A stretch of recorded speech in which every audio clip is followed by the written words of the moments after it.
Good morning, everybody. How you doing today? Little off time today because, as you can see on the vlog here, I'm still in Las Vegas for Black Hat.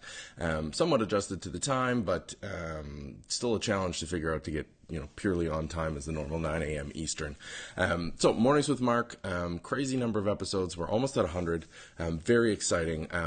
And a good time to look back. Now, this week, a good friend of mine told me something, a suggestion. We were having a discussion. They had a suggestion, and it was fantastic. And basically, she said, you should probably do some Mornings with Mark, some video, something around the basics of cybersecurity, some basic definition of vocabulary, basic principles, just purely back to security, 01 and 101, because it's really hard to get up to speed.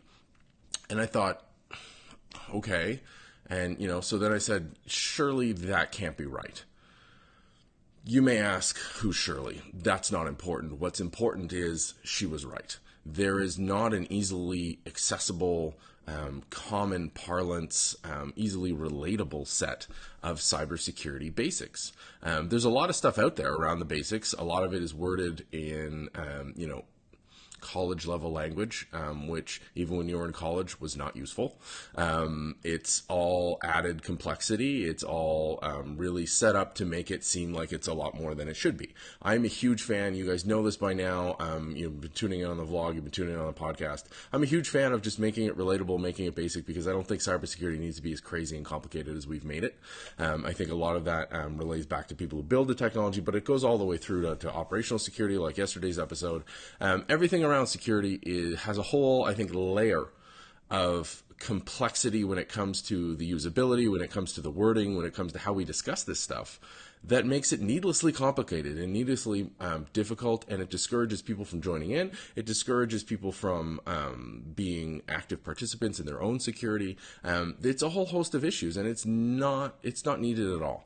So after this conversation with my friend, I kind of opened my eyes with a little bit of a different viewpoint, especially here at Black Hat, walking around the show floor, talking to some folks, looking at the talk titles, tracking everything on social, having interviews with journalists.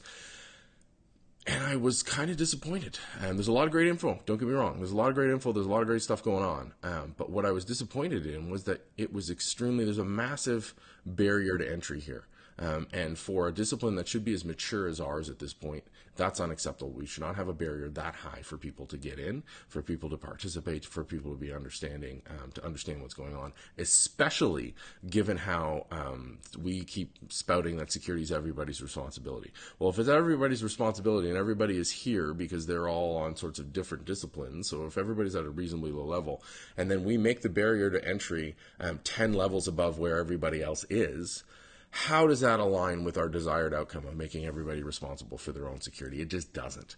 So I thought that was really enlightening. And for myself, I know I fall victim to it because I've been in this profession for a very long time.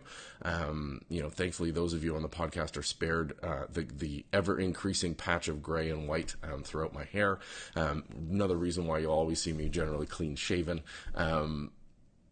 It's easy to become cynical. It's easy to become bitter. I fought really hard against doing that. But one thing that I was kind of blind to, and this conversation with my friend woke me up to, was that, we've made it really hard to get started, not just as a cybersecurity practitioner, but just as anybody to understand this stuff. And I know a lot of my media work, a lot of my tech columns, things like that, try to talk to a general audience. And I try to make that bridge. But there's a huge body of work that there's no easy bridge in. So I'm putting some thought into how to help that, how to tackle that. So I mentioned yesterday, I will reiterate it now, taking a brief pause on Mornings with Mark because I'm on vacation for the next week and a bit, which is wonderful. I'm finally getting some nice disconnected downtime. But when I come back, I'm going to do a series on basics, relating the basics of cybersecurity, what we're doing, why we're doing it, in relatable, easy to understand terms.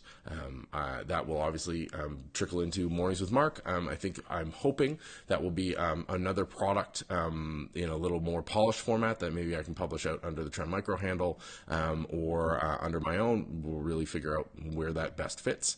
But look for a bunch of that content coming through Mornings with Mark, but also in a more polished, sort of digestible video bites form, maybe some cool cool, funky web presentation. Saw a very interesting thing from Pudding.cool yesterday on the breakdown of comedy structure, and the way they presented that visually was really compelling, and it made the material really relatable. So I'll play around with the format a bit, but the end goal is to accomplish what my friend said there was a gap for, which is not not having that easily relatable stuff for people who are not cybersecurity professionals, but also it'll help cybersecurity professionals who are just getting started, which I know from your comments out in the audience, that's something challenging for everybody. So what do you think? Let me know. Hit me up online at MarkNCA for the vlog, in the comments down below. As always, by email, me at markn.ca. That's me at markn.ca. How do you help bridge that gap, not just for starting cybersecurity professionals, but for everybody? How do you get the basics related to them? Do you use analogies? Do you give it to them in the currently published set of stuff, which is way too complicated? What's your experience? Let me know.